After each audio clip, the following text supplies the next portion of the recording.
You're listening to WXOJ-LP 103.3 FM Northampton, Valley Free Radio. This is Screaming for Change.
What's up, everybody? Screaming for Change on Valley Free Radio. As always, I'm John, your host, and I've got a friend with me today, Chris O'Coin. Say what's up. Hey, I'm here to terrorize John. I'm in a mood. You set me loose today, baby. Dude is so fresh on a Bueno y Sano barbecue seitan burrito. He's so fresh on some pie bar, iced coffee. Yeah. We're feeling good. Uh-huh. We're feeling My good. soul is vibrating. And you just put on we just kick things off. I'm just like stealing your show from you. No, you're good. We kick things off with the trouble there, with We Are the Blood. I had a proposition for John like a few months ago, and then we never got around to it. But now we're doing it. This has been a long time coming. Tell them. So our idea was we wanted to think back to bands that we really liked when we were in high school, and we are a couple years off from each other. So what are your years? So I started high school in 98, graduated in 2002. Okay, I started in 96 and I graduated in 2000. Which gives us a 6-year window to play with. So the rule was it had to be, one, a record that we really liked in high school, and also it had to come out while we were in high school. Yeah. So we've been kind of building up this playlist together. Of things that... Oh, and it has to hold up. That was part of it, right? I think the original conceit was like, yeah, it still has to bang. Like, you have to have listened to it recently and been like, this is sick. I think my picks all qualify for that. I didn't pick anything that I was like, ugh, you know. I have a couple that I feel very confidently, if I heard it today for the first time, I would be like, this is garbage. Yeah. I have a couple. Well, but like when you hear it now, you have fond memories associated with it. So, okay. For sure. Let me ask you this, because I went through and listened to all this, like this whole playlist walking around the city. Mm-hmm. New York City, the Big Apple, the city that never sleeps. Yeah, home of the New York Knicks. Center of the world. No coach. What's that about? The Knicks don't have a coach right now. See, I don't follow. They've been calling like other NBA teams, being like, "Can we interview your coach?" And then the other teams. Is it like, because no, they lost? It's because they lost. Yeah, they fired Tom Thibodeau. So like my thing with the Knicks is just I sit in my apartment and when I hear people go like, "Ah," I'm like, "Oh, they just scored." You know what I mean? Right. And sometimes it's the Celtics because there's so many people from Mass that live in Brooklyn. But love to hear it. Yeah, you know, it is. It's more Red Sox hats than Yankees hats. And... All right. So anyway, hardcore. Punk. Yeah, sorry, we're already getting out. This is gonna be a long episode. We're just like going for it, folks. Like this is just a thing. We're going for it. So we have some overlap. This is what we're saying. We have some overlap. Like I don't know if you picked the Trouble or I picked the Trouble. To be honest, I picked it, and I had the hardest time deciding what song. Great pick. Well, it's the first song, and it's an incredible song. But this one's for you is like maybe my favorite Trouble song. But let's talk about the Trouble. That's what we're gonna do, folks. We're gonna talk about what these things mean to us. So, what's your story with the Trouble? So the Trouble was fairly early for me when I was getting into. I kind of had the experience that I was getting into all sorts of like alternative music at the same time. So it's like I didn't have like I got into Black Flag and then I got into like Green Day and then I got into this. It was like I was getting into like Cave-In and Hatebreed and the Trouble and the Pinkerton Thugs and you know everything and Less Than Jake and all like, at the same time. All at the same time. There was no progression. Wild. So for me, the Trouble was an early band. I never got to see them. Me neither. I always just kind of thought of them as being part of that core of Boston punk bands, which I don't know is totally true, but no, like, it's correct. Yeah, like I associate them with like the Showcase Showdown and the Ducky Boys and the Pinkerton Thugs They were and like definitely Dropkick Murphys. Yeah, they were of that class for sure. But I feel like now, like Bridge 9 put out their re-release or something. Well, they went through an interesting like rebirth actually I remember it. It was like roughly 2001. No, it was 2000 because it was before 9/11. That's how I metric everything out. Everything in your life It was a big deal. It was a big deal. But anyway, American Nightmare released The Sun Isn't Getting Any Brighter EP in 2000, which was my freshman year of college. And or maybe it was late 2001. Anyway, they covered The Trouble on that EP, and right. American Nightmare was just about the biggest band in hardcore already, just off the strength of their demo and their first EP. And so that led a resurgence where I think The Trouble reunited in that era and played Start, which was an 80s dance night in Boston. Oh, okay. I believe, because I remember people would go to Start, and that was really like not my scene. And a bunch of people went, and they were like, "The Trouble played, you missed it." And I was like, okay.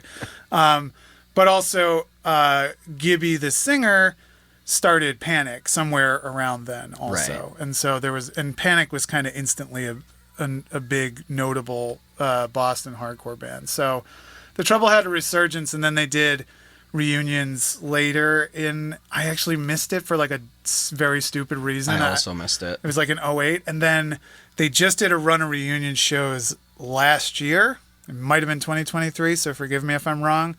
And I finally saw The Trouble, dude. Oh, I didn't know you got to see them. Yes. I went and saw them, and they played in Queens in Ridgewood at the venue called TVI, which is an awesome venue for what it's worth. And it was so good. Like, I had just had knee surgery not long before, and I was like, my partner was like, don't go crazy and stuff. And I was like, I'm not gonna, like, knee surgery, yada, yada. And then I was just, like, in the middle of everything the entire set. Like, and they were so sick. They covered, what's that band that does Intimidation? Oh, God, I'm drawing a blank. The Bruisers. Okay. They covered The Bruisers. It was sick. They were so good. And they really hadn't lost a step. Anyways, my story with them was I never got to see them. My friend had this CD in his car, and I used to hang out in my friend's car before school in the back parking lot of our horrible high school, which I will not name. And I would smoke, my friend was straight edge, I would smoke cigarettes, and we would listen to The Trouble. And there was like a bunch of skinhead people at my school who I was not like friends with who were super into them. But I just really I remember just listening to it in the car and being like, I love this. That's kind of a good anecdote. I feel like The Trouble sounds like a band that to a straight edge loser and a guy smoking a cigarette would sit in a car outside of a high school and enjoy together. Yeah, well, I mean, yes. That is the vibe of the Trouble. Well, they're kind of undeniable, right? Like, even if you don't like oi, even if you don't like street punk or hardcore, like, and that LP is like kind of weirdly varied. Like, some of the songs are like very hard, and some of them are more street punky. One of them's pretty melodic with the other vocalist. But it's all amazing, and then it ends with a Joy Division cover. And that was probably the first time I ever heard Joy Division. That was definitely the first time I heard Joy Division. Yeah, and it's not one of the bigger Joy Division songs either. It's not, it's certainly not like Love Will Tear Us Apart or Transmission. It's I forget the name of it. Unbroken covers Love Will Tear Us Apart. Yes, Did you know that? Oh, of course. Okay. Yeah. I had never listened to that. It's on the 77. I had never listened to that LP. I only ever listened to Life, Love, Regret. Yeah. And I just listened to that record for the first time, and I was like, I know this song. Wait. You have never listened to Fall on Proverb? The Unbroken record? I mean, it's from a single, I think, like Fall on Proverb. Maybe it's a compilation that's like listed on Spotify as an LP. Yeah, I had never listened to any of those songs. Are you kidding me? I really like Unbroken too. I just thought there was just one record. Yeah, but Fall on Proverb is one of like the best hardcore songs ever. Like. And I think that's like, I don't know, maybe anybody can call in and say, we're peaking the levels.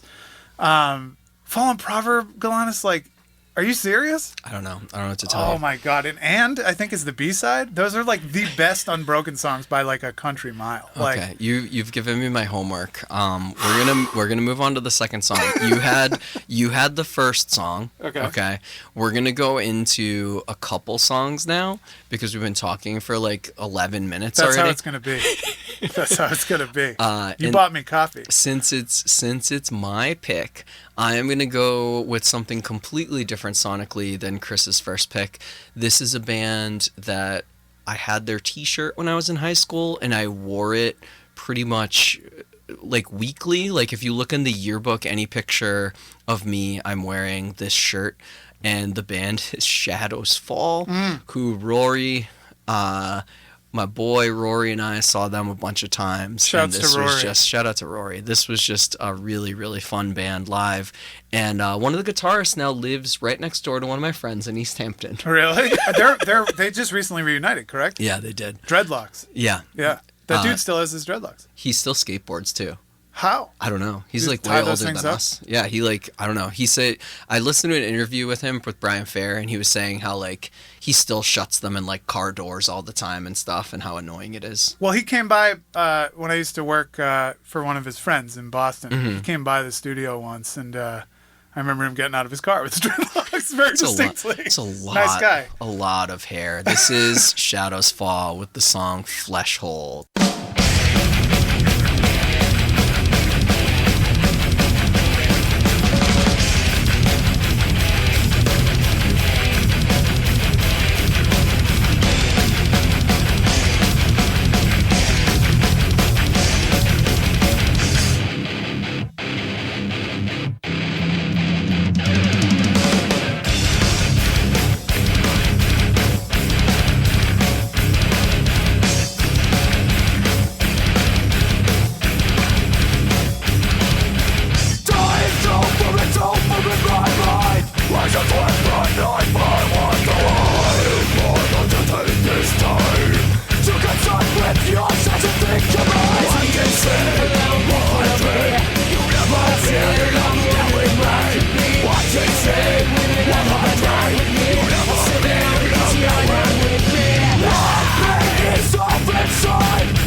operation of the machine becomes so odious, makes you so sick at heart that you can't take part. You can't even passively take part.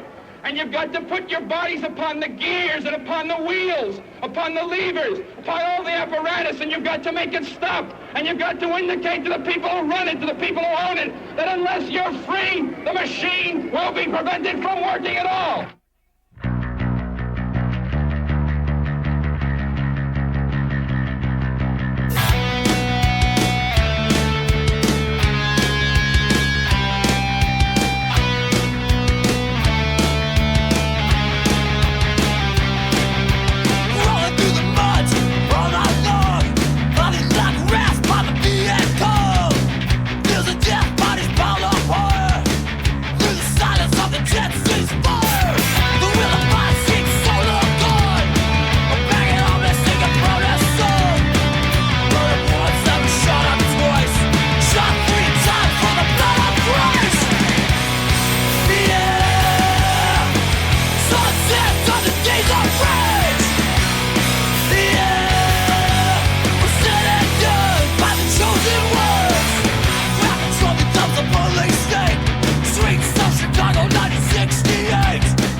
Began the first time some of you who know better and are old enough to know better let young people think that they had the right to choose the laws they would obey as long as they were doing it in the name of social protest. What's up? Thanks for listening to Screaming for Change. It's me and Chris playing some tracks, talking on it. O'Coin, that last track was yours. What did we listen to? That was Good Riddance with Article 4. John, you're a high school history teacher. It's true. What is Article 4 of the Constitution? I don't know.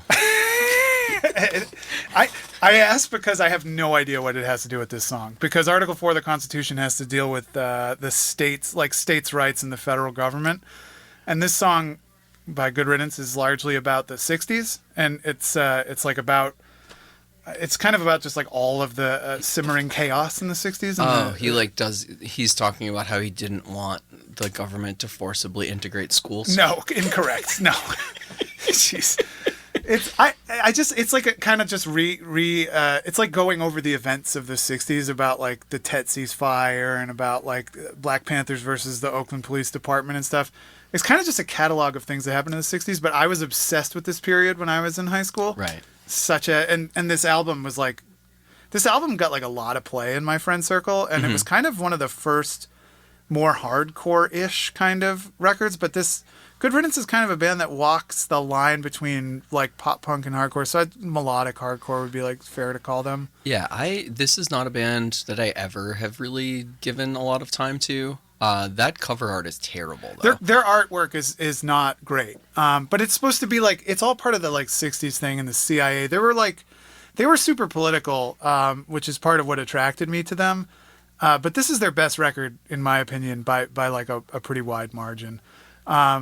Yeah, I don't know. Like, I was listening to this on the way to see you because I hadn't listened to it in forever. And it's good. It still holds up. And I always really like this song. And I think I'm also like, I just finished a film about this time period yesterday. So I'm back in like Vietnam zone, Vietnam and the bombing of Cambodia. Yeah, I've never listened to this record. What's the first one? I feel like when I've listened to this band, I just go to the first record and I'm like, oh.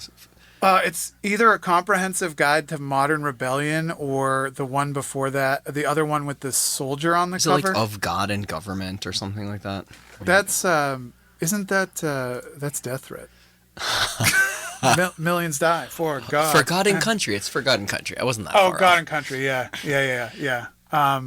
That has Mother Superior on it. That's like the big song. I saw Good Riddance a few times, but the memorable one that sticks out is I saw them at the Wetlands, a now deceased New York City venue. Yeah. It was like August 27th of 2001, and that was my first trip to New York City. Wow. Yeah. That's outrageous. Yeah. It was them. For our younger listeners, that is a few days before the 9/11 attacks on New York City. Correct. And it was them, Death by Stereo, to just give you a sense of the era. Mm-hmm. And I want to say there was another band that I'm totally blank. Oh, Kill Your Idols also played. It's super of that time. Yeah. Like, oh, that sounds like a lineup from then. Kill Your Idols are so good. I've played them on the show before. This is very dark, but I remember I was there with Jill, a friend of the show, and her boyfriend Therian at the time, and some other people, and they were kind of showing me around New York City, and I forget exactly where we went. But because they're both New Yorkers. Yeah, and Musa was with us too, and I remember a friend of the show, Musa. I don't know, are you listening, Musa? Yeah, Musa. Professional poker player, JC Musa shouts. You might see him in the World Poker Tournament on television. Yeah, he wasn't a poker player back then, but he was just a hardcore dude. Anyway, we went. I said to Jill at one point during this visit to New York, she's like, "Is there anything else you want to see before we go to the show at the Wetlands?" And I was like, "Well, what about the World Trade Center? I've never seen that." And she was like, "I mean, it's just a big building. It's not going anywhere." That is a wild quote, isn't it? Oh my gosh! Yeah. All right, Jill. That's she didn't know. It was August 27th of 2000. The world was a different place. It was. We were all having a great time. There was no wars. This also speaks to the difference between no American wars anyway. your life that we knew experience about. And mine, because I was still in high school at that point, had not moved to Western Mass, did not know any of you guys. Yeah. Was just like a wee child wearing Shadows Fall t-shirts. And yeah, so that I was moshing to Kill Your Idols in New York City, dog. Kill Your Idols is so good. So Good Riddance, like I said, I'm not a band of mine. I really like his next band, Only Crime, who every time I say this, people are like, "You're the only person who likes that band," which is fine. I can have my bands. There's members of Bane. How could I not? Did you see Only Crime? I might have seen them at Warped Tour. Who from Bane was in Only Crime? Was it Zach? Was it Zach? I think so. Well, he was in a few bands. He was in Silent Drive, right? Yeah. There's a lot of Bane offshoots now that I think about it. Are you Googling this right now? Do I have to fill airtime? When was the first time I saw Bane?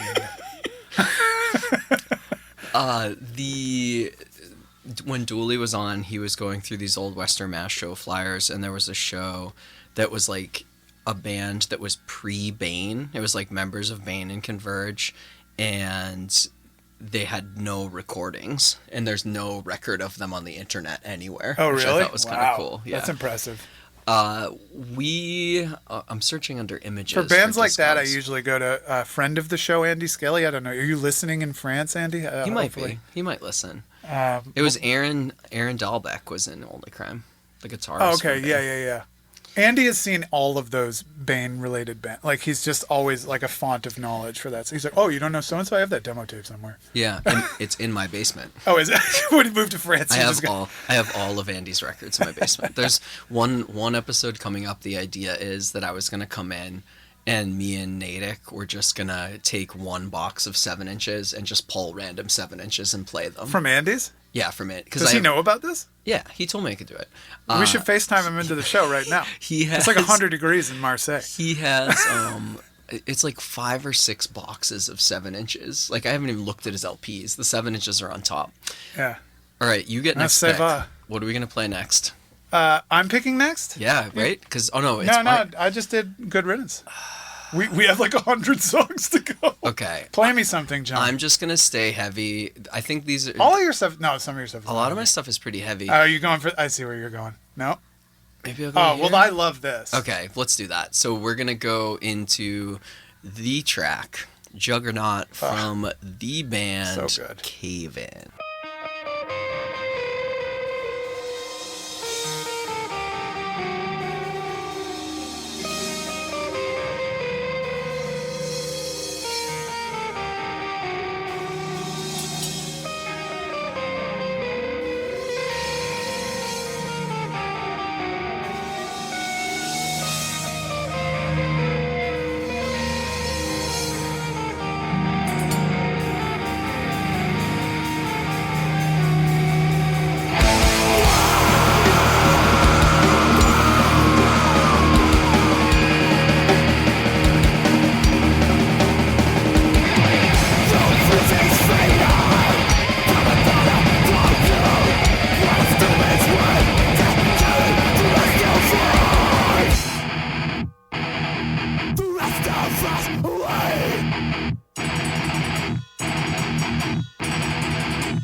knuckles in his pocket and steel-toed shoes. Life of the party when you factor in blues. Familiar with this kind of little target anyone.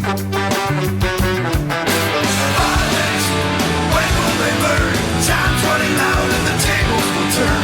Days have been numbered and your number's coming up. He's got a group of friends and they're all like-minded guys. The fun never ends and the party it never dies. Somebody crossed the path at the worst time to do it. Toes to the temple and he didn't live through it. He's got a group of friends and they'll target anyone. Violence, when will they learn? Time's running out and the tables will turn. The days have been numbered and your number's coming up. Senseless, when will they learn? Time's running out and the tables will turn. The days have been numbered and your number's coming up. The judge was homicide. Alone he took the fall. His friends all testified. They were in their battle and he right back, baby, when his sentence was passed. For himself and not the victim, but this victim was his last. Yes, it was his last victim.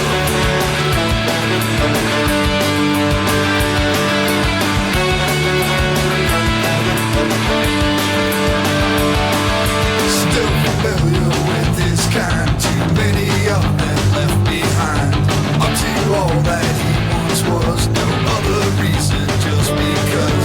Too many incidents and none are isolated. Each coincidence is closely related. Familiar with this kind and he'll target anyone.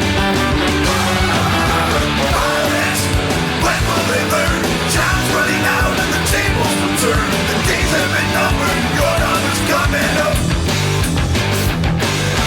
Senseless, when will they learn? Time's running out and the tables will turn. The days have been numbered and your number's coming up.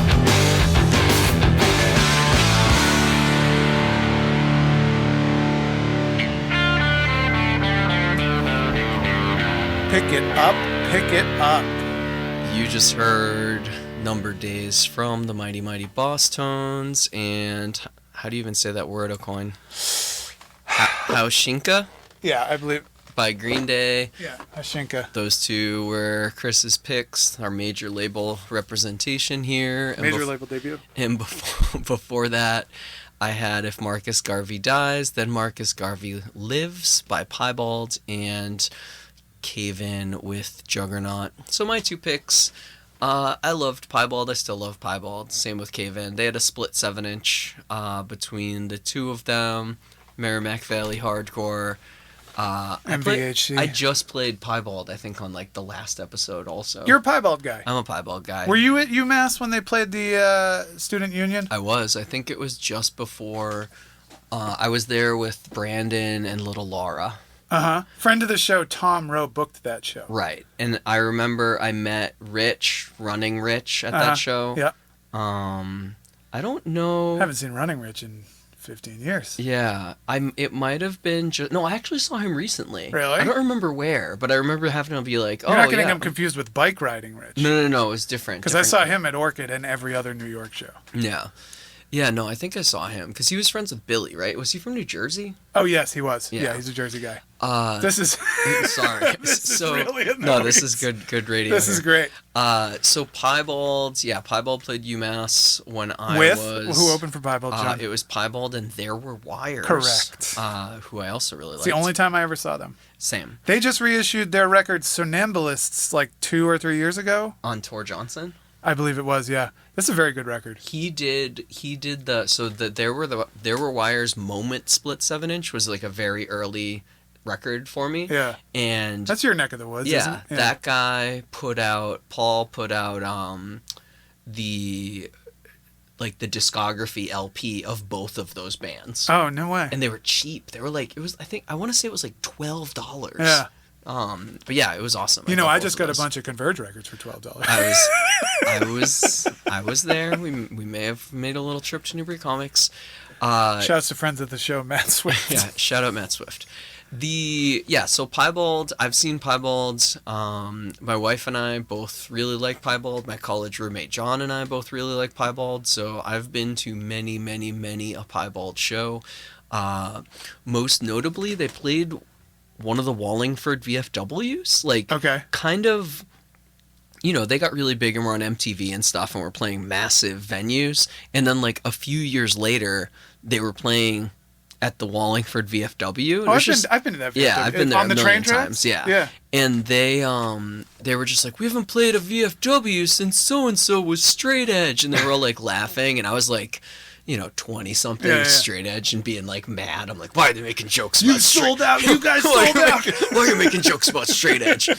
But, you know, I definitely always did they have the line where it's like, and we'll be back on track. Just like 10-yard fight. So what if it's in my eyes? That was always my climb on top of each other for the 10-yard fight, which people don't expect at a Piebald show usually. Which is fun. You know what's so funny about that? That's one of 2 songs I know of that mention Back on Track. It's a good record. The other one is a diss song.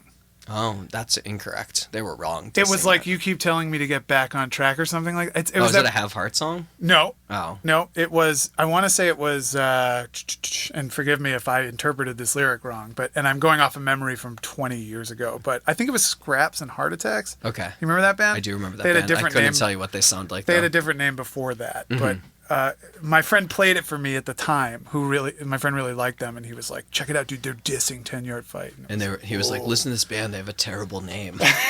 They had a different name before, and I think they were forced to change it. So yeah, that was the era of people winding up with weird names like "Give Up the Ghost." You know? Yeah, you couldn't. It wasn't as easy to look things up on the interwebs. Yeah. Can I ask you something about Piebald? Because I've never. I think I left before they played. Truthfully, at that UMass show. It's okay. Red Yellow also played. We've all show. done that. Sorry. We've all done it and regretted it. They were never my thing. I know. And it was a little better than I don't know. I don't know. But my question is, why is this song called "If Marcus Garvey Dies, Then Marcus Garvey Lives"? This is actually not. So he has multiple songs where he sings about Marcus Garvey. Why? In this one, I'm not sure. I know in the other one, he's singing about like. It's basically like things in Black history that just he didn't ever learn about, and how he thought it was messed up that he didn't know about these things. Yeah, that seems like 90s emo like territory. Something about like Asada Shakur and yeah, being like very honest about that. That Yeah. seems like something you would do in the 90s, emo screamo scene for sure. Yeah, I would agree. So yeah, that was fun. We were talking about how Cave-In played the Botch reunion and how it was sick. And John moshed. And I moshed. There was moshing. And can you please, do you want to tell the audience what you said about the moshing, the state of moshing? Oh, the state of moshing. Yeah, you know, when a bunch of people who haven't moshed since like 2004 all decide that they're gonna mosh, it's a very safe environment. Like I might as well have been at like a playground with like rubber turf. Yeah, it's like having a foam bat fight. Yeah. Like. Yeah, that was pretty much what it was. Yeah. So you opted to play Green Day. I've never played Green Day on the show. Hey, I believe they're an up and coming band. Huh? Maybe you've heard of them. Yeah. I have played the Mighty Mighty Boss Tones. I'm pretty sure because I think I played their cover of SSD's Police Beat on an earlier episode. Yeah. I always liked the Boss Tones, and I think anybody from Massachusetts feels that way. Yeah, anybody who is of a certain age. This was just a band that like everybody in your middle/high school knew this band and liked this band. It was like the ska resurgence. I didn't learn about really the hardcore connections of this band until I was a bit older. No, me neither. And I came into it from it's funny. I think I got into them right before this album. I don't think this album was their major label debut. I think this is the biggest one, though. It's the biggest because it has the impression that I get on it. But I also think it's their best album for what it's worth. Interesting. Yeah, I know. That surprises me. Well, because I know you love this band. Yeah, and I think that I thought Question the Answers was your jam. I like that. I've actually loved Don't Know How to Party, and that was the one I listened to that all the time in high school. It was like, that's one with like 737 Shoe Glue and Devil's Night Out is my jam. Our Only Weapon, Devil's Night Out. I like that stuff. It's too like playful. It's like I kind of like them when they're a little more serious. Yeah, and like singing about alcoholism. Yeah, and I think, let's face it, has a lot of that. The first time I probably heard this band was honestly in the movie Clueless, because they're in it, and they play... probably me too. Yeah, they play Someday I Suppose, and not the impression that I get. They play Someday I Suppose, and the other one that I'm totally blanking on right now. Not Royal Where Oil. Did You Go? Where'd you go? Yeah, No, Royal Oil Where wasn't did out you yet. go? Yeah, so I saw. I think also, if you grew up at a certain time, you saw this band a lot. I saw them play Government Center, a free show with Sinners and Saints. Fun fact. Yeah. I saw them play UMass before I went there when I was in high school. My friend and I came to the Spring Fest. They played with the Big Bad Bollocks. Okay. Shouts. I love the Big Bad Bollocks also. And Cypress Hill played that show. My friend got busted with weed at the door, so he couldn't come in. So I went in and watched the Bosstones, and then we bounced, or the Bollocks and the Bosstones, because they played back to back. And they were sick. Like, they were always, the Bosstones in this era, it must be said, were incredible live. They're so fun. Darlene and I went to see, they have their like Christmas show. Yeah. With the wall of Santas. Yeah. Did you ever go to this? Oh, yeah. I actually got paid to film the reunion when they came back and did it. So yeah. like they have all of these like 6 foot tall, like lawn it's called the Santas. hometown throwdown. That's what it's called. Yeah. But they had it rigged up to like a lighting setup, so it was like playing behind them very, very cool. And like hardcore bands would play that and stuff too. Oh, dude, I actually, the last time I saw the Bosstones was because I went back to the hometown throwdown. I was working on the Slapshot documentary with Ian McFarland. I really just came on at the end and helped with some of the special features, but we shot some additional footage for that because Slapshot played. Yeah. And the original guitar player came out and played Step on It with them, Steve Verstein. And it was so sick. It was so crazy. Can I just tell you? Because I've never seen Slapshot. Dude, they're so awesome. I mean, like, not to be like fanboy, but like, also the weirdest thing about it was like, I met them because we were shooting them. So like, we got there early, and this guy comes up to me and goes, Ian's introducing me to people, and he's like, "This is Jack," and this guy's like, "Oh, Jack Kelly, nice to meet you." And I shook his hand. He had glasses on. I didn't notice he was Choke at first, you know what I mean? And then I was sitting down drinking a Guinness across from Choke, and I was like, this is one of the craziest things that's ever happened to me. Anyway, the Bosstones, I have like a lot of love for them. I'm always explaining that to people. The Green Day thing I will explain real quickly. I felt like it would be crazy not to play Green Day because they're the first band I ever saw live. Well, technically the Riverdales opened for them. First band I ever saw live, first major show or concert I went to, Worcester Centrum, Riverdales, and Green Day. The Riverdales was Ben Weasel's Ramones tribute act, kind of. And I have a real soft spot in my heart for Green Day. They're kind of the band that got me into everything, starting with Dookie. I saw them on the Insomniac tour. I saw them on the Nimrod tour at a much smaller venue because Nimrod before... what's the name of that song? Time of Your Life? Mm-hmm. Before that hit, Nimrod was not a big record. And so they were touring smaller venues. They played the Worcester Auditorium with Super Drag. And they opened with Going to Passalacqua, which is my favorite Green Day song, off of one of their Lookout records. And this record is when I think it's on Kerplunk. Yeah. This record is when they kind of start to lose me because they start getting into ballads and stuff. And I really love that classic Green Day song. But this song is one of the songs on the record that I think could be on any of their earlier records, and it also has the Green Day riff, like I call it, where I was explaining to John while it was playing. It's the one that goes dun dun dun dun dun dun dun, and it's in every Green Day record up to that point at least once, and when it comes on, it just like takes me to my happy place. So, anyways, I watched their set at Coachella this year. Like, I stayed up late and watched it live on YouTube, and I was like, I would never want to be at Coachella. It just looks like hell on earth. And they're like a big arena rock band now, and that's cool. They're not going to open with Going to Passalacqua, but, you know. We watched the No Doubt set. I did not see that. The only other one I watched Kneecap, and I watched Charlie XCX because it was before Green Day. And that was interesting because it was just her. Like, she doesn't have a band or anything. It's just her. Yeah. But yeah.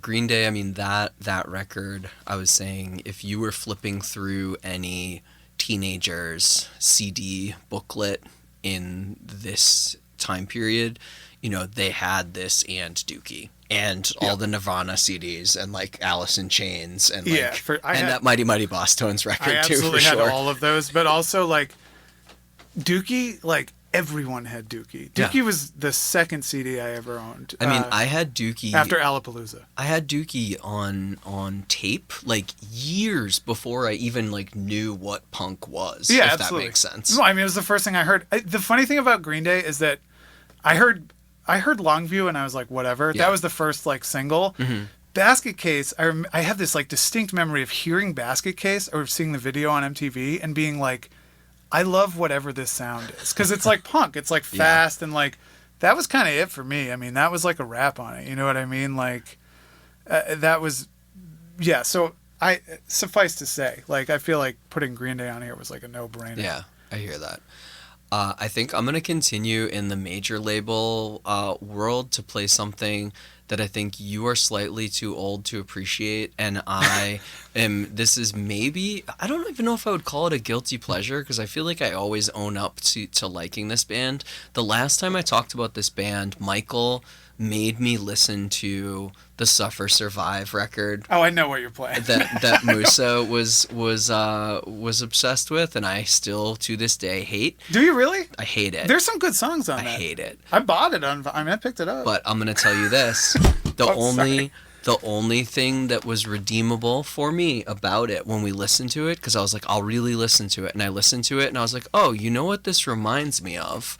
It reminds me of Sum 41.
You know I can't do an episode without playing 7 Seconds. I am shocked.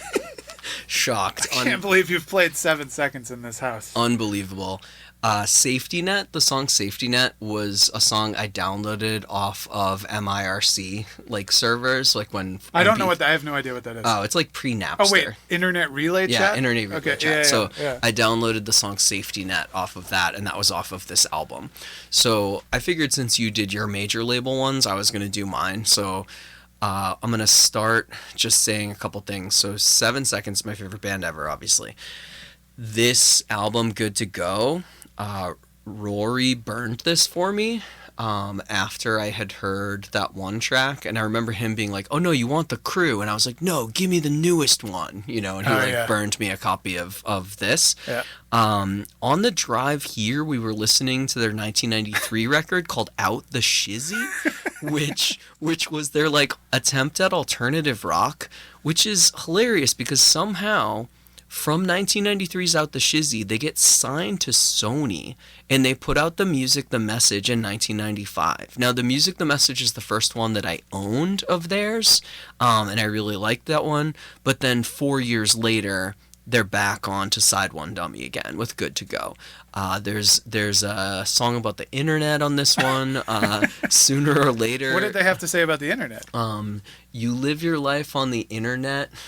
It's where you are day and night. You talk your ish on the internet where you're safely out of sight. Nice. It's mostly about like What year was this? 99. Okay, that was when people started talking ish on the internet. Being super sad that like friends just had these fake personalities on the internet. Man, imagine how Kevin feels now. We live in hell. We can ask him.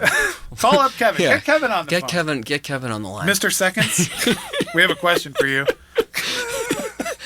How do you feel about the state of the internet and artificial intelligence? He tried to do a podcast a few years ago, and I think he only did like 2 episodes, and then he just gave up. He seems like such a sweet guy. He's the best. He is the best. The song before that, probably my more controversial pick here, was the song Never Wake Up off of All Killer No Filler from Canada's Sum 41. Do you know where in Canada, what city they're from? I don't know. Let's just say Toronto. I bet it's Toronto. This was a band I saw them play at Axis in Boston when I was in high school. Yeah, I've saw shows at Axis for sure. I don't know. I can't remember who else played. It might have been like Bad Religion in Sum 41. At Axis? I think so. That seems like a small venue for that show. No, you're right. What was the big one next to Axis? Avalon? I saw Bad Religion at Avalon. I think I saw Sum 41 at Axis, though. Yeah. So they were from Ajax, Ontario. Oh, okay. Yeah, so, it's probably outside. And it's in Ontario. Yeah.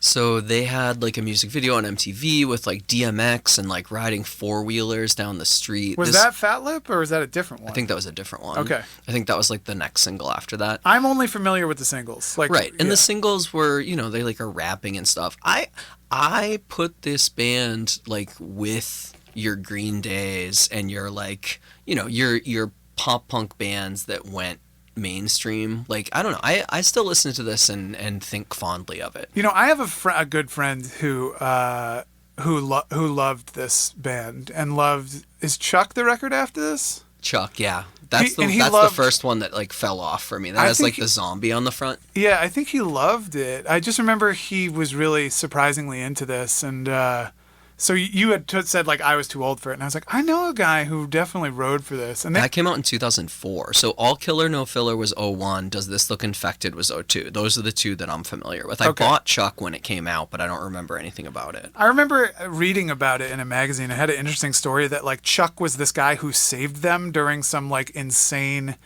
like revolution or something they got caught in the middle of in some country while on tour, and I think Chuck worked for the government or the UN or somebody, like some organization, and helped like get them out into safety, and that's why they named the record after him. Whoa! They were in the Democratic Republic of the Congo. Oh wow! Okay, yeah.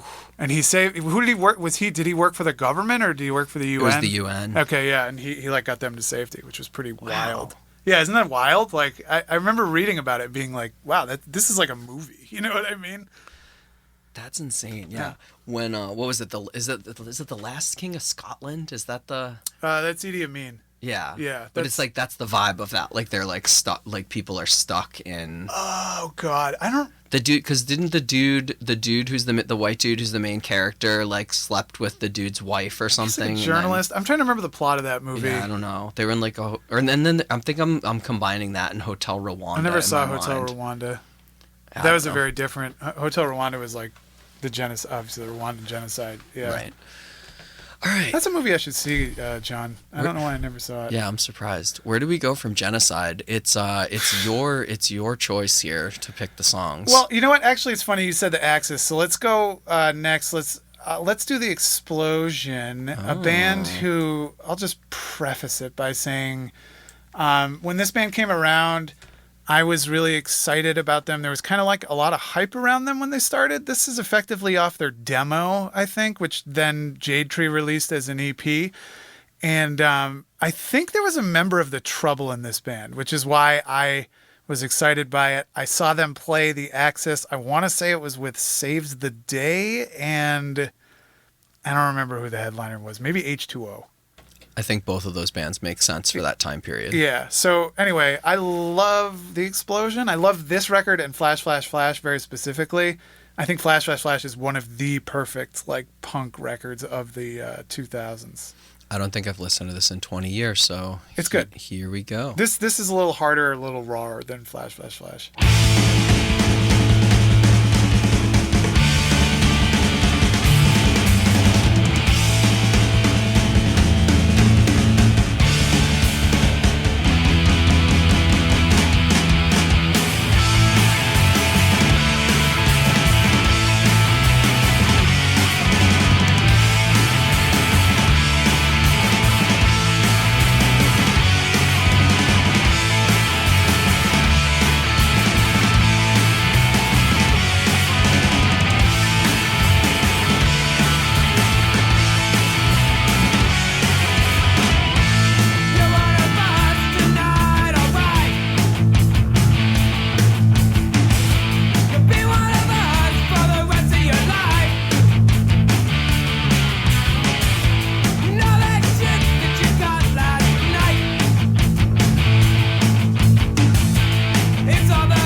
This is Boston, it's a home. The city streets are where we roam. This is Boston, it's a home.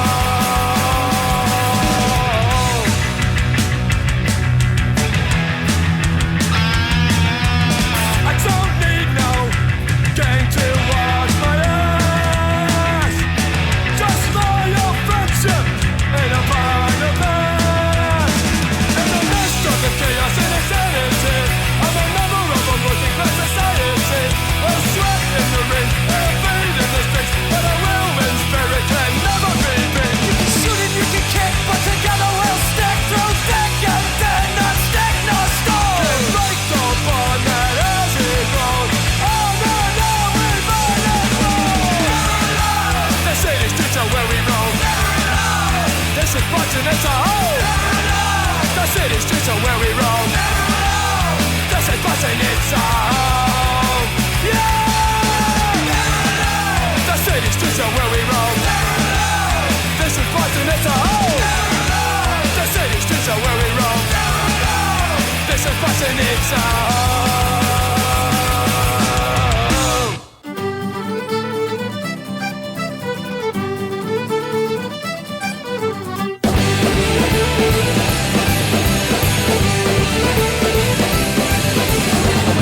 To light and blue, there's nothing more a man could do. Don't get your bollocks in a twist. Settle down, don't take a fit. You drank with demons straight from hell. They almost nearly won as well. You wiped the floor with victory, then puked until you fell asleep. Like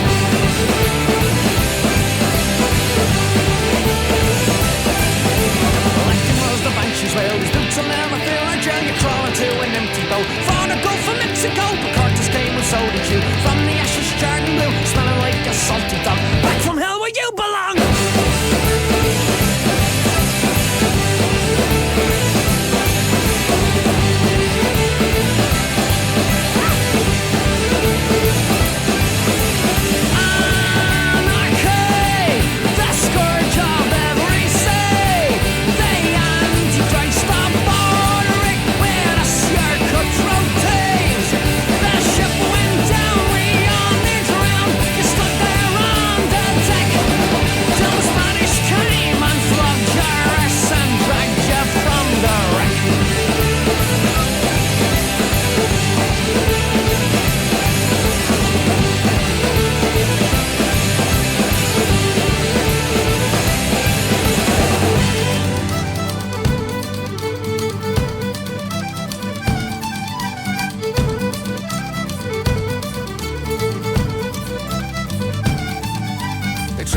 Around your neck to watch you dance to jig at that and left you for the starving crows. Hovering like hungry horse, you feel down but don't you ride the other hand in such a snarling insulating bay.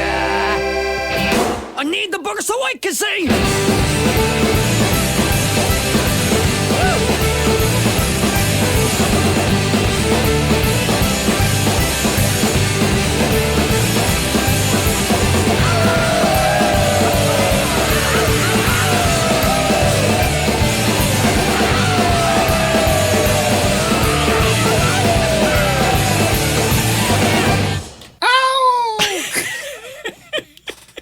You salty dog, yeah. We are part of the party. We're feeling real Irish. You got a straight edge dude and a sober dude. I'm half Irish. I'm half Irish. Are you? Yeah. Oh, it's like we're brothers. Yeah, for sure. We're kin. Yes, half Irish. Is everyone ever born in Massachusetts half Irish?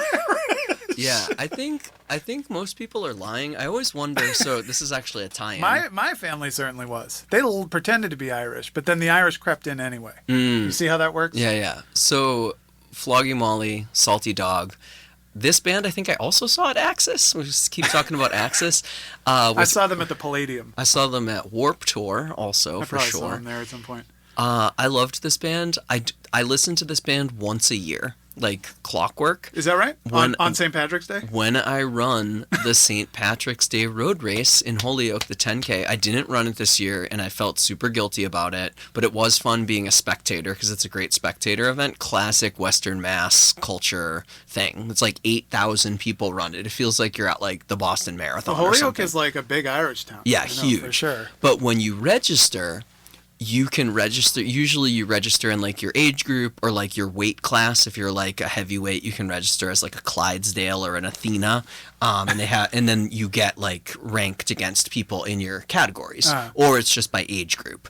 But in the Holyoke one, you can also register as an Irish American. Okay. I've never done it, but I feel like maybe I can, right? You're I half. count. That counts. Yeah, so I should be registering as an Irish American. This is the first song on my playlist. So right when the gun goes off and everybody starts running, this is the song I listen to while I zigzag in and out of people. Do you know what the second song is? I have a guess because of something you told me in the past. Ooh, do you have a good memory? What is it? Well, you told me that you ran that race listening to Aerosols. It is F the Pavement. I thought it was You're Wrong. No, F the Pavement. There might be a couple of Aerosol songs on the playlist, but F the Pavement is when I was always on that. I know I can't curse. My song about hating cities, and now I live in the biggest city. How things people change, people grow. You want me to blow your mind about Flogging Molly? I have a question actually for you first. I know nothing about flogging. I had a shirt of theirs that had like a sexy pirate on it. Well, no, I have a question for any Flogging Molly enjoyer. So I saw this band open for Anti-Flag. I saw this band play a few times. I always enjoyed them. I owned this record. I own the record after it. I also love the Pogues. Okay. And my question for you is, have you ever listened to the Pogues? You're redlining our levels right now. I don't like the Pogues. What? I don't like the Pogues. That's so crazy. I'm sorry. That's insane. just- You're half Irish, for God's sake. I'm sorry. I don't. I just. Well, I love the Pogues. Rest in peace to Shane MacGowan. His funeral is one of the most beautiful things I've ever seen. I made my family watch it on Christmas morning.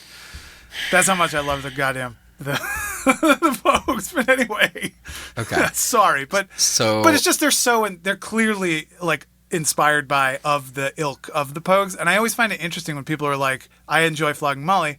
I either have never heard the Pogues or I actively dislike them. Listen, I'll try again. I'll do the same thing that I do with every year. I try to listen to the two bands that everybody associates with Western Mass. I try to listen to Dinosaur Jr. Amazing. And Fantastic. I try to listen to Sonic Youth. I have strong feelings about that. I listen to multiple records, and then every year I say, well, I guess I'll try again next year. I love Dinosaur Jr. I don't have any feelings really about Sonic Youth, but here's another thing that'll blow your mind. Fun fact, John, I edited a music video for Flogging Molly. It's one of my first jobs in New York City, actually, when I moved down there. Okay.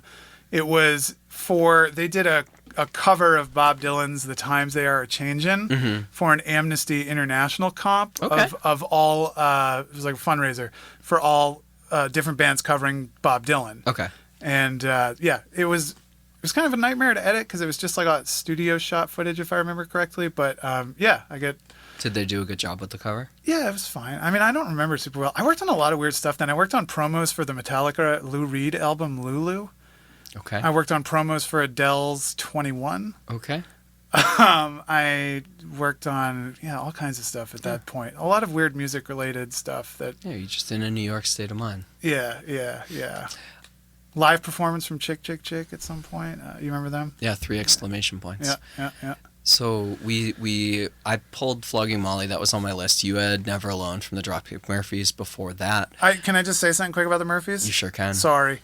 I just love that record so much, and I started actively listening to it again, like riding my bike around in the city. You will never not have a good time listening to this record. It just pumped me up so much. It's so fun. That's when I rediscovered it, and I just love this era of the Dropkick Murphys so much. And this song specifically, even though it has lyrics that I find kind of humorous and amusing, which is, you don't wear your life in no baggy disguise. Because, it came out in the era, the listener must understand. This was, peak 311. You know what I mean? Like, when people, and nu metal, crossover, rap rock, so. 311, that's like Turnstile, right? Hot Take Johnny. That's why we call him Hot Take Johnny. No, John, what do you think of the new Turnstile record? It's fine. I opened an episode with it a couple weeks ago.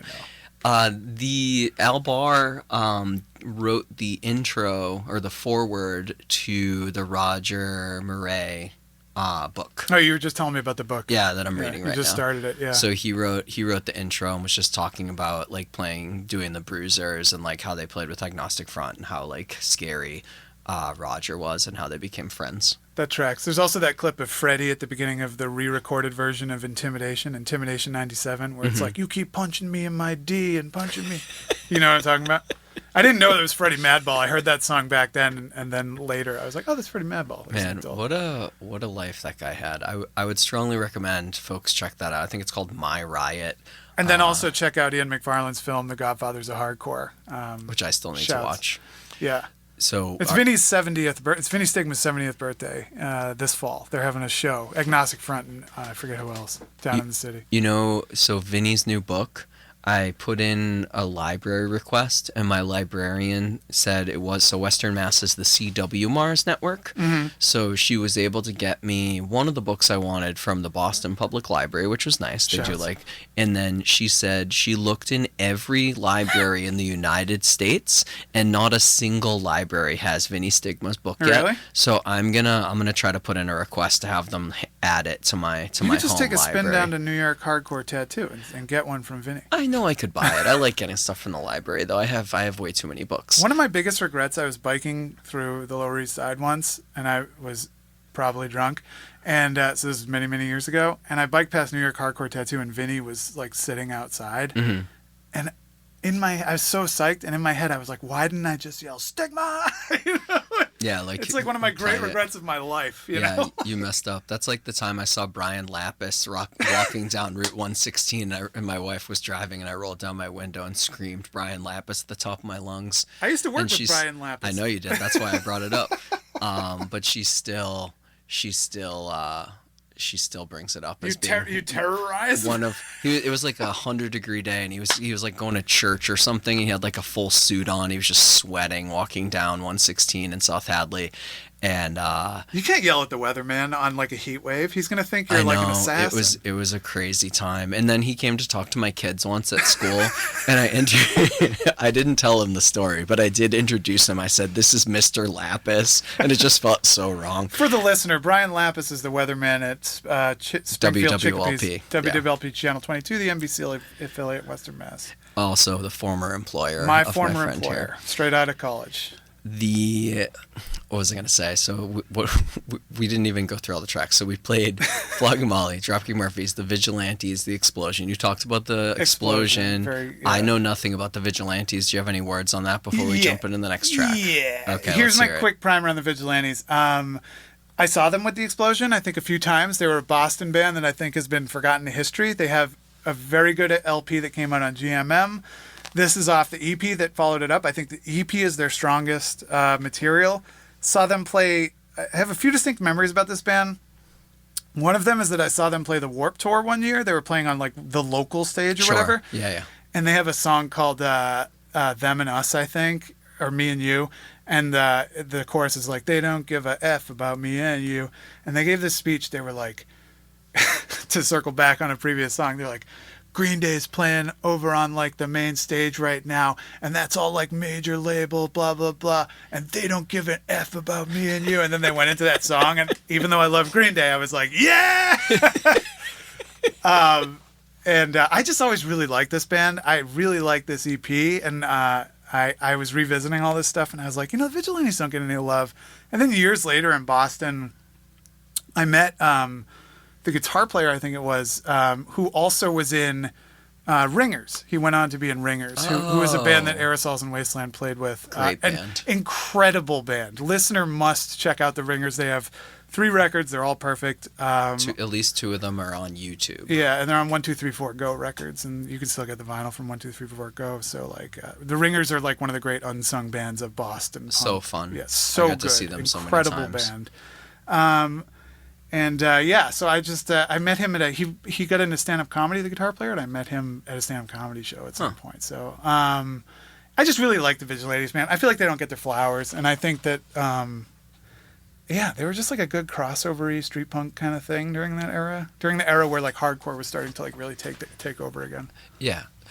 I will definitely check out that. You think that record is a good one? Or are there multiple records, or is that the only one? No Destiny? No, Destiny's the only one that's on streaming. The other one is, you can go on YouTube. It's City Lights That Lead the Way.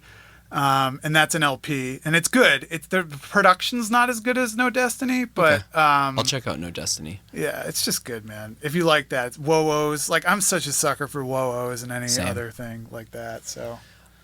All right, we're going to move into one of our last blocks of music for the episode, into a song by a band that either of us should have picked. I don't actually know if I picked it or you picked it. It was me, and I have a reason. Okay, very briefly.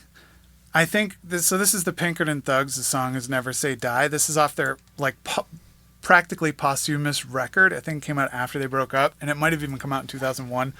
2000. So when I was a senior in high school. A lot of people like the first Pinkerton Thugs LP, which I think is good, but I think is a bit all over the place. That's the Pain in the Pinkerton Thugs? Yeah, it's just like kind of a hardcore record. It's kind of a oi record. It's kind of a street punk record. This record I feel like is much more of like a fully formed LP and captures what they did so well, like anarchism and like politics and like union politics and a little folkiness kind of thrown in, and the dynamic between all the different members. I felt like this was their best stuff, and I probably would have played the first song, but it's super long. So let's do it. Never Say Die.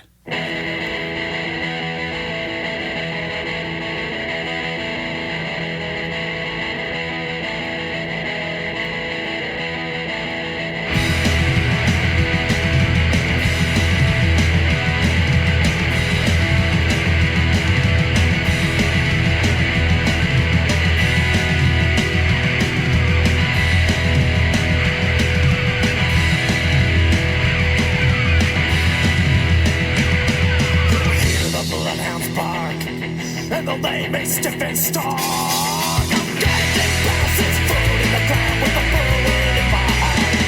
But never say die, though they try to destroy you. The stranglehold, but with the hangman's rope, there will feel no stranglehold. And never forget, they hang Captain John Brown. When they lost a man, we came back again with a force 100-fold. Yeah!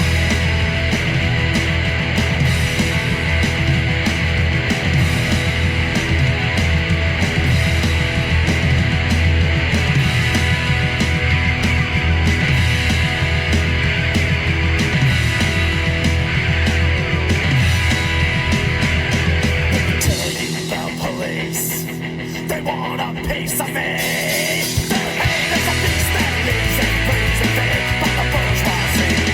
But never say die, though they try to destroy you. They can stranglehold, but with the hangman's rope, there will feel no stranglehold.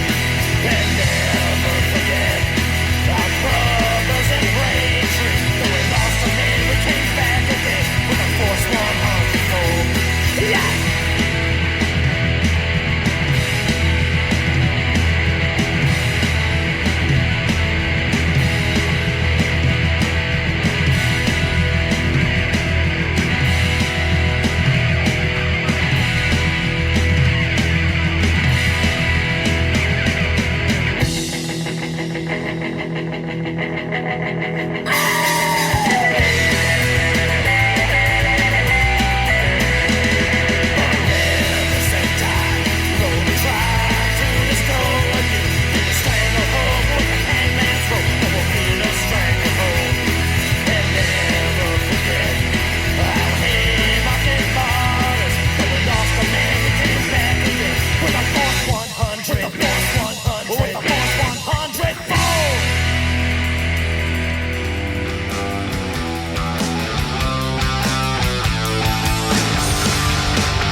How did I wind up here? We've had it now. now we're getting out.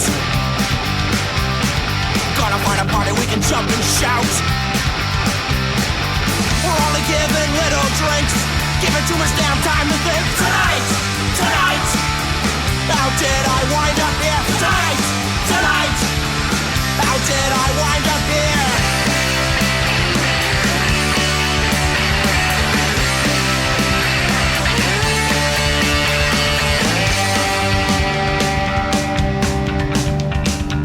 I was in the elevator the other day and this fellow came up to me and said he had these extra fine wine magazines. And would I like any of his fine wine magazines because he didn't need them anymore? I said, no thank you, I don't read fine wine magazines. He said, are you sure? They're really quite fine wine magazines. I said, no, I don't want any of your fine wine magazines. Tonight, how did I wind up here? Tonight, tonight, how did I wind up here? Tonight, tonight, how did I wind up here? Tonight, tonight, how did I wind up here? Tonight. What's up? Screaming for Change. Jon and Chris here. It's a marathon session, John. What Playing. Yeah, we are cooking. Yeah. Playing all the good stuff. You just got two bands that, in my mind, as a 41-year-old, like these are like definitive Boston punk bands of that era. Era. For sure. And that era is just before I started going to shows. So to me, these are like the bands, you know, because I never got to see them. And they were early bands for me to listen to. I never saw the Pinkerton Thugs, actually. I don't know why. I didn't really go to shows in Boston. Right. When I was in high school, I was like kind of terrified of Boston. It was like the big city to me. Mostly, It's so weird because you're from the Worcester. I went to shows in Boston all the time. Yeah, I know. Worcester, though, was like the city I was familiar with. So, like, I went to shows in Worcester, like at the Espresso Bar in the Space. Did you go to Providence ever? Yeah. So I saw Showcase Showdown in Providence. Okay. At Lupo's. That makes sense. And, that would be big. And when I think Met Cafe. Met Cafe, Yeah. sorry. And I bought that at that show is where I bought Ideas Are Bulletproof on CD. To give you an idea of that, and that was how I got. How into do the we Pissed. not? How do we not have the Pissed on I our don't playlist? know. That was a real oversight. There's a lot of oversights, folks. We'll get to it later. We'll do it again. Yeah. But I saw Showcase Showdown there, and I saw him at the Space when I had a broken foot, so I couldn't. Like, do you know when the Space closed? Because I never went to the Space, and I don't know if it's just because it closed before I started going to shows. No. Do you think it was like 2000 or earlier? Earlier. Okay. Maybe. I saw. So that just missed me because of age. Dude, and let me tell you about the Space, okay? I saw the Weaker Thans there, and that was when they were like touring, and people didn't know who they were. People were like, "Oh, I it's." love them. People were like, "It's the guy from Propaganda." It's like the sensitive guy from Propaganda. Like, they're not wrong if that's what they said. They opened for like Falling Sickness. It was a package. It was a Hopeless Records package. So it was Falling Sickness, Weaker Thans, and 15, to give you an idea of the era. Like, this is a long time That's ago. really cool. Yeah. I never saw 15. Yeah. It was pretty sick. The Space was an awesome spot. And that whole area of Worcester now is like totally changed because the baseball stadium went in there. But anyway, I never saw the Pinkerton Thugs. I loved the Pinkerton Thugs. Same. I was a Pinkerton Thugs backpatch guy. I also have a Pinkerton Thugs patch on. I have it on a bag that I still use. Do you really? With the star? The star with the classic star in the white field? This is Pinkerton Thugs? Dude, every time I'm at Matt's house for Memorial Day and Jenny's brother's there, I'm always like I want to talk to you about the Pinkerton Thugs, but I'm not a loser, so I'm not going to go talk to you because I don't know you. But I always get kind of excited. I'm like, oh, he was the Pinkerton Thugs. That's so cool. I mean, you should, because like these bands I think have kind of been forgotten in history. They did release for the first time this album on vinyl. I saw that and I missed it. It originally, I got a copy.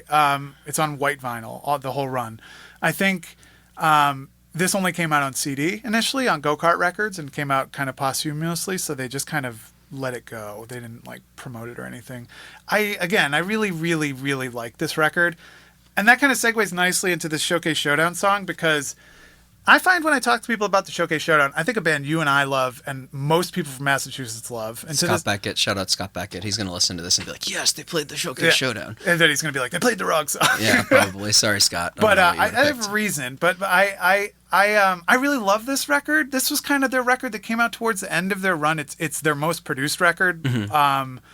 And I just really love it, like, a lot. And I like this song a lot. It's like almost their attempt at like a radio single. And I think I never thought of it like that. I heard it on Boston Unseen, and my partner knows it as like the Fine Wine song because it's on every playlist. So we'll be driving around on vacation and the Fine Wine song will come on. But Are you sure? Yeah. They're really quite fine wine magazines. I mean, I remember when they previewed it on Boston Unseen. I think it was before the LP had been released. I was like, this is the greatest thing ever. I just love this record, man. And I like the record before it, and I like all the 7 inches. They re-recorded FU Norway for the end of this record. And it has like a bunch of silence at the end and it's super annoying. Yeah, well, because it goes into the Olestra, the hidden song that's just Olestra, which... Children of the 90s, Olestra was a additive for food that gave you diarrhea. And also Children of the 90s, people used to put secret tracks at the end of CDs. Yeah. That you just had to skip forward to. Or before CDs. The Less Than Jake song you have on this playlist had a secret track before the first track. Oh, yeah, you had to rewind it. Oh, yeah. I forgot about that. Mind-blowing stuff. But, I just love this show. I love the Showcase Showdown. I have a shirt that I got at one of those shows, and I still wear it. It's kind of beat up, but like to this day, I'm always amazed because people will be like, "Yes," you know what I mean? Like, yes, and then you're like, "Oh, you're from Massachusetts," or because it's not like this is the era where bands didn't really get out of Massachusetts. Or at one show, these kids were like, "What is that Carp shirt?" Because it's very similar looking to the Carp logo. Do you know Carp Kill All Redneck Pricks? No. It was the guy from Big Business's band before Big Business. Okay. They're awesome. Check them out. But it's I'll show you the Carp logo later. It's because it's a take on the NRA Eagle. Oh, okay. But the Showcase Showdown one's holding a bottle of Drano and a beer. Yeah. And the Carp one is holding 2 people's heads. Now, have you heard that? So it's Ping Pong is the singer. Is that his? Yep. Okay, so he's like ashamed of this. Is he really? Oh, I figured you would know. So no, I know that the bass player is a physician. So is a doctor now. What I've heard is the singer is a librarian, maybe like at Harvard. Really? And that I guess he's very much like never talk to him about this band. That he's like that like if people come up to him, he's just like mortified about it. Really? I have no firsthand evidence of that. That's just like gossip that got passed to me. Well, like the Showcase Showdown. For the listener who might explore this, like they're super tongue-in-cheek, and I could see how some of the lyrics might be offensive, especially like modern day, like, but they're not. It's all very like some of the stuff even in like FU Norway, like it's like, but it's all like it's ridiculous. Like they were like one of those bands that's just like we're gonna just be ridiculous, they're absurd, like pop culture absurd. All of the art, all of like everything about it. It just has like an records. aesthetic and a look, and that was their thing. And it wasn't meant to be taken too seriously. And maybe he's just ashamed of how like I don't know, like wacky it is. I played FU Norway when I was in Norway last year in the rental car. I feel like they probably did not think that was funny. Oh no, you didn't play it for somebody. No. I played it for my dad's cousin who like was kind of a drifter and would live with us for like a couple months sometimes when I was a kid. And he was a musician and he lived in Norway for a while. And I played it for him and he was really upset about it. He was just like, people in Norway are so nice. Why would they say that? It's so silly. It's like, silly. I don't know. It's like, I just am like, I just had to play it. I forced my partner. I was like, okay, here's the playlist while we're in Norway. It's like Live in Leipzig, Mayhem, like Showcase Showdown, like, and then we drove through Sweden and I was like, okay, Wolfpack, Anti-Cymex, like At the Gates because we drove through Gothenburg. Well, one of you was having a good time. Yeah, no, she the metal stuff she likes more than the punk, certainly. Oh, interesting. But yeah, again, like you said, 2 very important bands. People love the Showcase Showdown. It is a bummer to hear that guy might have some source of shame with it because I think people love giving that band their flowers. Yeah, if anybody knows, send me an email or text me or something because I'm very curious. I believe, have you ever seen anyone cover this band, No. Showcase? I believe Social Circle used to cover Police. Oh yeah, I believe I have seen them do that. Then Bring back the friendly police.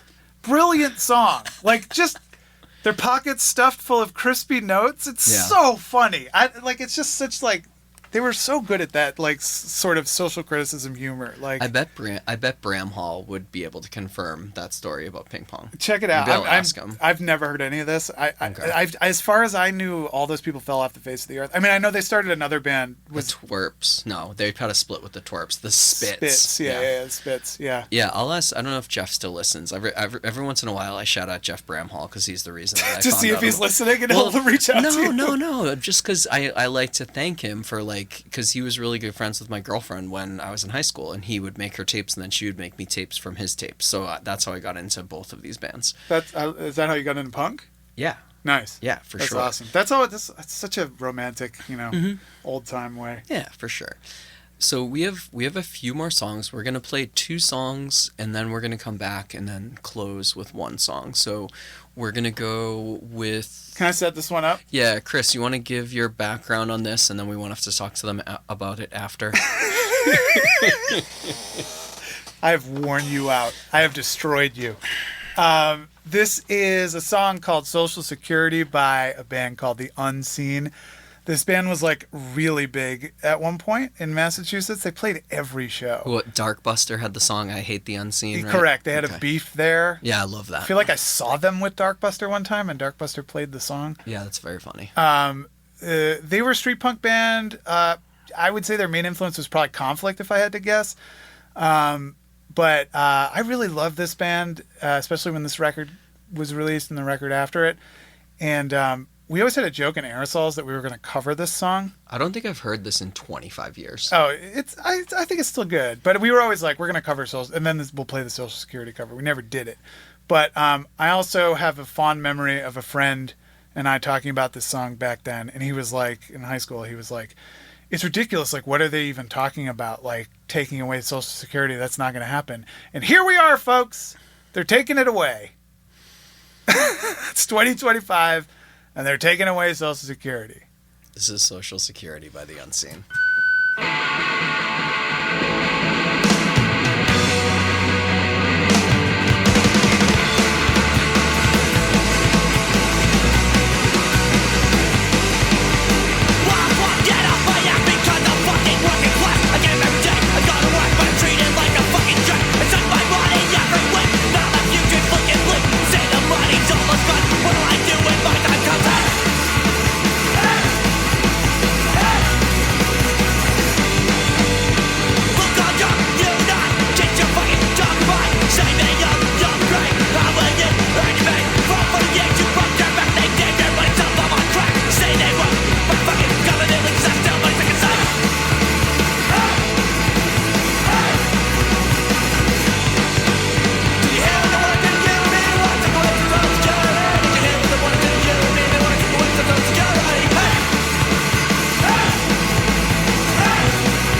What's Up, Screaming for Change, Valley Free Radio. That was Boy Sets Fire with Cringe. Chris talked a lot about The Unseen. We played before that. And John, have you ever done a 2-hour episode before? Oh my God, we're so close to 2 hours. It's we gotta hit it. We're not gonna hit it. No, we're gonna hit it, dude. This is like in Seinfeld when they're driving the car. We're not playing a sleep song next. Natick's not here, so we can't play sleep. So we were talking a little bit. So Boy Sets Fire, a band that for me in high school, a band I really, really liked. Pretty much everything like after the Eulogy and before, I'm a pretty big fan of. I really, really do not enjoy any of the stuff after that. There's one EP after that I thought was cool, and then there was Tomorrow Come Today, which I remember I bought and was like, I don't know. And then everything after that I was just out on. But this era, Day the Sun Went Out, This Crying, This Screaming, when they did all those splits, just really that kind of emotive. What we call emo. this, like emo hardcore crossover? Yeah, I think so. Is that fair to say? Yeah. This was better. I never got into this band. Mm-hmm. Never really had a taste for this sort of thing. Yeah, I wouldn't think so. This was better than I expected. I enjoyed it more. I told you while it was playing, it reminds me of Snapcase. Yeah. Again, not exactly my lane, but like I appreciate it when it's done. You know. Yeah, you should check out that first EP is like very, very raw. And I really like that one a lot. That was the first one I got into. This is the end, Chris. Is it though? Yeah, we have one song left. Can I just say, I think to sum up this, this is what it's like hanging out with us in real life. I just keep talking and John just goes, God, why do I do this? I don't have any coffee left, dog. Me too, we're going to get more. I really need water too. But, and other things I need, let's see. I think this my stuff had a lot of punk on it, like what people would call like street punk, and that's like kind of how I came. I know this is like a hardcore radio show, but that's kind of how I came to hardcore, and you can kind of see the crossover where like you know the Trouble and that was members that were like in My Eyes and stuff, and that's kind of what got me over there. And then it's funny because after I got into hardcore, then like I got into like the more like crusty stuff like Tragedy, and there's kind of a natural fusion between hardcore and punk there.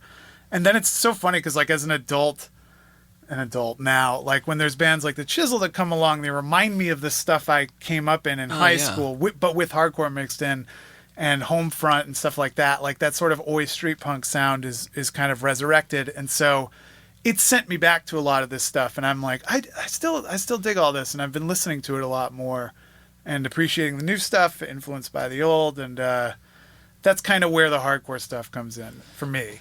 Yeah, I'm looking back at the list and just kind of thinking like, what of this do I listen to regularly? You know, I definitely listen to Piebald a lot. I definitely listen to 7 Seconds like every day. I definitely listen to the Dropkick Murphys, the Showcase Showdown, and the Pinkerton Thugs pretty regularly. Some of this other stuff, a lot of your stuff, I really, I was familiar with most of it, but hadn't listened to in a long time. So some of the stuff we didn't play, Rancid, Dillinger 4. Oh yeah, we can do the honorables that didn't make the cut here. So yeah, we had Propagandhi. I listen to that Propagandhi record all the time. I do too. Less Than Jake, the Get Up Kids. I don't listen to Less Than Jake all the time. I do listen. I saw them a few times back in the day. The Get Up Kids, Rancid. I love Rancid. Dillinger 4. Love Dillinger Swinging 4. Udders, I don't think I've ever listened to, but I probably saw them at Warped Tour. They're fantastic, and I saw them at the Axis. And my friend hated me because I went to see them instead of taking him to Edge Day, which was In My Eyes' last show. Yeah, I don't know if I would have forgiven you. But then at the Have Heart last show, my buddy was there with me. I actually was one of the cameras on stage for Have Heart's last show. Keep flexing. Bridge 9 release. I got paid $300 to shoot that. Wow. Very foggy. But In My Eyes did like a reunion at that. I think it was just Sweet Pete and maybe members of Have Heart. But my buddy was also there. My buddy Billy. Shouts to Billy. Shout out Billy. Saving Lives. Billy Salmos, nurse extraordinaire. He hugged me and he said, "All is forgiven." when In My Eyes played. He forgave you. That's so many nice. years later. Yeah. So our last track, our last track is Os Rotten. Yes. Pittsburgh, PA. I don't know a lot about this band. Well, that's something other you need to than remember. that I've listened to this band a lot. I don't know. I never saw them. I never saw them. I didn't know where they were from. Pittsburgh. But they were. Well, I know now. You just said it. But it was also on that original like punk tape that I got, the punk mixtape. It had Tuesday, May 18th, 1993. Love that song. And there was one other song on Too Little, Too Late. That also was on it. Banger. And maybe there were 3 songs. But yeah, so I was introduced to this early. Going back to it, it's amazing. Banger. It's so good. This record is perfect. People from Osrotten went on to do what other bands? Behind Enemy Lines. Behind Enemy Lines. Caustic Christ. Caustic Christ. Oh, there's others too. I'm forget. I feel like they have like a new One band. or both of those bands played the first Pissed reunion that was in Connecticut that I went to with I think Will Caustic and Christ did Wilga. because there was members of the Pissed and Caustic Christ. Yeah. So that was super fun. Their LP came with this crazy fold out, or was it another LP with a CD? No. It was a CD? It was the not one single effing hit complete the discography. And it had a fold out poster that was like 12 feet. Yes, and long. I have a funny story about that poster. I had it in my room post college, my bedroom, and it's a post for the listener. It's a poster that has Mussolini and his mistress's dead, desiccated, smashed-in faces on it. I remember it being vulgar, but I don't remember what it was. And it says, the plight of the oppressed ends with the oppressor. Mussolini found this to be true, as will others. And my girlfriend at the time was very unhappy that I had this in my bedroom. I had the dead face of Mussolini and his mistress staring down on us. Understandably so. But Osrotten, and I'll just say this because it's kind of a fun way that I found them too, they were a patch band, as they say. Oh, they were definitely a patch band. We saw this name everywhere, at every show. Like the Telltale, their logo, Yep. super definitive, usually with an anarchist A with some other stuff or various designs. Their aesthetic was like basically as ubiquitous as like Crass's aesthetic. for sure. I think that's what they were going for. And definitely. And you just didn't know what they were. You're like, is they a German band? What? So I knew a kid who had Napster, and he was like, I can get you. I didn't know how to use any of that stuff, and he had a CD burner, and he was like, I can burn you a CD with a bunch of stuff on it. And so Osrotten was one of the things I requested, and I think it was just the discography at that point, or it was this record. And I remember hearing it and being like, this is like so punk. Like this is so like scary sounding. And this album starts with this like series of sound clips that then builds into this intro that is like one of the best intros ever. And sadly, on streaming, because everyone's afraid of like licensing, they just cut that intro off, the samples. And it's a real shame because it rules. So all right. You can find it on YouTube though. That song is called The System Works for Them. Chris, I want to thank you for coming on the show. I want to thank you for letting me waste your time. No, this is great. We are closing out with When You Support Those Effing Bastards by Osrotten. This is Screaming for Change, screamingforchangeradio.com. Thanks for having me, John. Thanks for being here. Have a good Monday, everybody. No!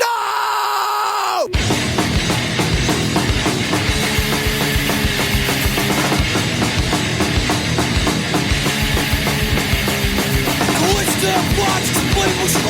Never have. Gotta fix some watch rules at the door. Do the things back to the line. Take a fucking race war and sell it up your ass. This fucking propaganda is like a bottle of glass. Do the things back to the line. Fight everything and I still play again. Race punch back. So very sick. Stop your hungry. Stop so bad. Push up your money. Make it bad. Let's still watch the what you want. Go up and you should watch rules at the door. Do the things back to the line. Take a fucking race war and sell it up your ass. Fucking propaganda with bottle of glass. Do the things back to the line. Fight everything you know. Still playing the game. Race punch back. So I say. Stop your hungry. Stop so bad. Push up your money. While the rich get by.